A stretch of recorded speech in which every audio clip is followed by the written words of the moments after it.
Hello, this is me from the future. I recorded way too much footage, so I have split them up into two videos. The first one is about how I got into model making, and the second is a general overview of my collection and a little bit more information about how I made some of them and some of the problems I ran across. Oh, and as this is quite a long video, there's a special guest appearance at the end of it as a thank you for bearing with me.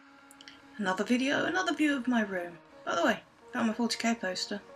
I thought I would talk to you about how I got into model painting. I say model, most of the stuff is from the notorious workshop of Gay. The first models I've ever painted were given to me by a friend. Her brother had a load of old 40k bits that he didn't want anymore, and she was giving them out to try and encourage us to get painting because she loved to paint herself. The first thing I ever painted were two partially made Kroot. I'll show you them in a bit. They're not fantastic.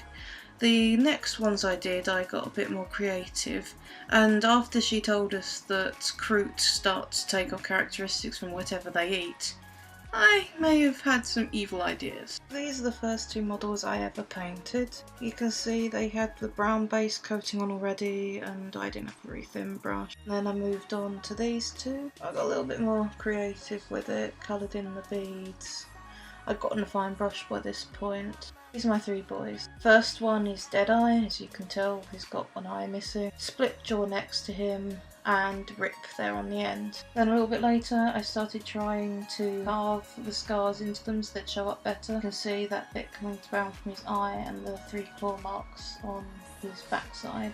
And you remember how I was talking about how the Kroot, and if they ate anything, they started taking on characteristics of it? Well, this is what I immediately thought of. I was really into Discworld for a while, and this is what I'd imagined had happened if the Kroot ate one of the Wee Free Men. This one was my favourite. This is an idea I'd had for a while, and it took me a while to get it made properly. If a Kroot had eaten one of the Navi, it took me ages to get all the little dots, and there's even the little blue dots that they have. You can see from my models how my painting style progressed, and to be honest I want to go back and touch up some of the ones that I painted a while back because they're starting to look a little bit shabby in comparison now. It was a little bit dusty.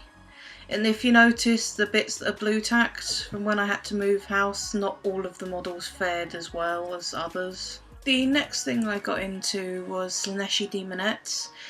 They looked really funky, and following on from the ability to make the Kroot look however you want it, Slaaneshi Demonettes had quite a lot of leeway for colour, because that was my main worry about whether people would expect it to be in a certain colour scheme and does it look like it on the box. These are my Demonettes. Not too sure what order these are in. The first few ones I painted are not that brilliant. My housemate and I got a box of Slaaneshi Demonettes between us, and we split them in half.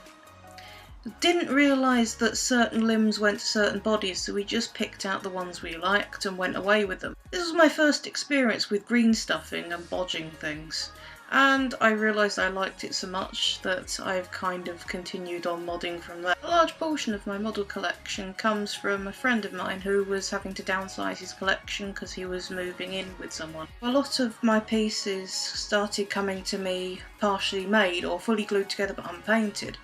And before this I'd just been painting them on the sprues, or cutting them off the sprues and then painting them in pieces. So it actually helped me improve my painting to be able to work around all the little pieces, and also to get my head around what bits wouldn't be seen so I wouldn't have to pay too much attention to painting them. I must admit I still do paint bits I know will never be seen just because I know it's there. And it's that little warm satisfaction knowing that the entire thing is painted, so if it ever came to life it wouldn't have suddenly big grey bits. And now I'm thinking about my models coming to life.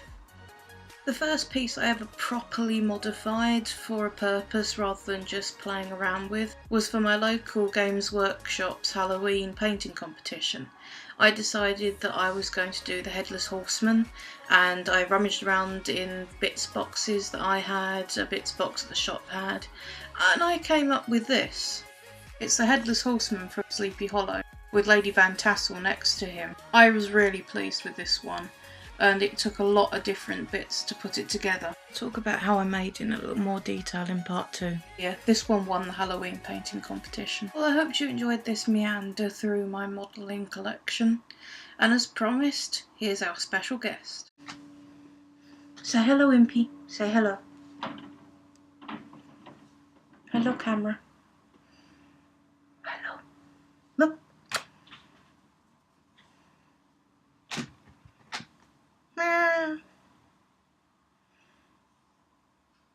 So yeah, hope you enjoyed that. What's your collection like? How did you get into modelling? What's your favourite piece? Goodbye from part 1. See you in part 2.